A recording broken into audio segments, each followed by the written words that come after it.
बिस्मिल्लाहिर्रहमानिर्रहीम। अस्सलामु अलैकुम। माइक्रोसॉफ्ट एक्सेल में हमारा 37 टॉपिक है फॉर्मेटिंग फ़ॉन्ट्स, यानी हम फ़ॉन्ट्स को कैसे फॉर्मेट करते हैं। वैसे ये टॉपिक हम माइक्रोसॉफ्ट वर्ड में कंप्लीट तरह से पढ़ चुके हैं, लेकिन यहाँ एक्सेल में भी हम पढ़ लेते हैं। यहाँ मैं एक लफ्ज़ टाइप कर लेता हूँ नियाज, और राइट क्लिक करने के बाद फॉर्मेट सेल में आने के बाद यहाँ नंबर पढ़ चुके थे हम लोग, अलाइनमेंट भी कर चुके हैं। उसके बाद फ़ॉन्ट्स में हमारे पास सबसे पहले फ़ॉन्ट है। इसका स्टाइल इस वक्त हमारे पास डिफ़ॉल्ट सिलिबरी मौजूद है। हम अपनी मर्ज़ी से यहाँ कोई भी फ़ॉन्ट लगा सकते हैं। जैसे मैंने यहाँ पे एक फ्रीडम है, और भी इस तरह के मुख्तलिफ़ किस्म के फ़ॉन्ट्स हैं।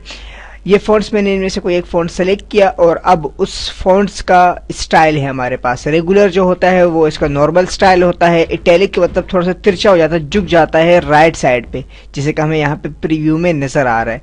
रेगुलर देखें तो बिल्कुल सीधा, इटैलिक पे थोड़ा सा झुक जाता है। बोल्ड से क्या होता है, थोड़ा सा मोटा हो जाता है, मतलब इसमें लफ्ज़ जो है थोड़ा सा बोल्ड हो जाता है। इसमें अब हमारे पास बोल्ड इटैलिक है। बोल्ड इटैलिक जो होता है इसमें इटैलिक और बोल्ड दोनों अप्लाई हो जाते हैं, मतलब ये थोड़ा सा मोटा भी हो जाता है और राइट साइड पे थोड़ा सा झुक जाता है, तिरछापन आ जाता है इसमें, ये देखें। और इसी तरह अब हम यहाँ से इसका फॉर्मेट भी साइज़ भी चेंज कर सकते हैं। जैसे 72 जो है इसका लास्ट है। अगर हमें इससे ज़्यादा चाहिए तो हम यहाँ पे कस्टम अपनी वैल्यू दे देंगे, जैसे 100, और उसे हम ओके कर देंगे। और इस वक्त मैं इसे 14 रखता हूँ। और अब यहाँ से हमारे पास है अंडरलाइन, अगर हमें सिंगल अंडरलाइन चाहिए। इसी तरह हमारे पास डबल अंडरलाइन है, और सिंगल अकाउंटिंग है, इस तरह की लाइन, और इस तरह डबल अकाउंटिंग है। और इस तरह अगर हमें ये इसमें अंडरलाइन कोई लाइन चाहिए तो हम लाइन भी लगा सकते हैं। और यहाँ से हम कलर भी, जैसे मैं कलर के पैलेट्स पे क्लिक करता हूँ, यहाँ बहुत सारे कलर्स हमारे पास आ जाते हैं, तो इनमें से मैं कोई भी कलर पिक करता हूँ।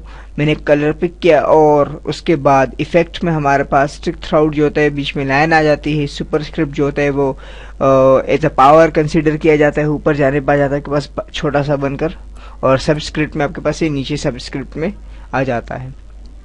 और यहाँ से नॉर्मल फ़ॉन्ट आपका हो जाएगा जो आपका लास्ट टाइम आपने कर चुके थे। इसमें हमें दोबारा वो करना होगा। यहाँ पे हम कोई भी इसका फ़ॉन्ट सेलेक्ट करते हैं जो भी हमें पसंद हो।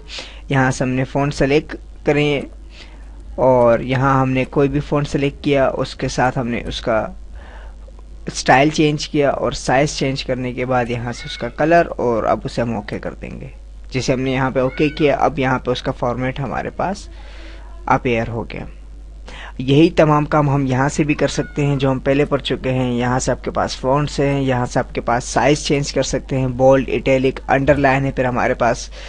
और इसी तरह फिर हमारे पास टेबल्स है। टेबल्स के बारे में माइक्रोसॉफ्ट वर्ड में कंप्लीट पढ़ चुके हैं। इसी तरह हमारे पास यहाँ पे कलर्स वगैरह है, हाईलाइट वगैरह है। इसी तरह अगर हम यहाँ देखें तो यहाँ हमारे पास हॉरिजेंटली और यहाँ वर्टिकली हमारे पास असाइनिंग है। टॉप पे आ जाता है सेंटर में, और ये हमारे पास बॉटम में। इस तरह यहाँ पर आए तो ये हमारे पास लेफ्ट हैंड पर आएगा, ये सेंटर में आएगा, और ये राइट साइड पे आ जाएगा। ये एंडेंथ है जो आपको लास्ट टाइम करा चुका हूँ। और इसके साथ हमारे पास एंगल है कि हमने इसको किस एंगल में करना है, वर्टिकली करना है।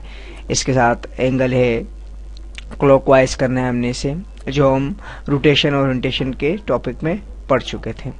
और इसी तरह मर्ज के टॉपिक में पढ़ चुके हैं। ये जनरल हमारे पास जो फॉर्मेटिंग की गई थी, accounting, currency, number value, date time, fraction, scientific value जो हमने दी थी, ये वो है हमारे पास। यहाँ से हम डॉलर साइन वगैरह लगा सकते हैं, यहाँ से परसेंट वैल्यू बना सकते हैं, 1000 से प्रिंटर वगैरह। ये तमाम फॉर्मेटिंग हमारे पास यहाँ मौजूद है। मिलते हैं अगले ट्यूटोरियल में। अल्लाह नेहकेबान।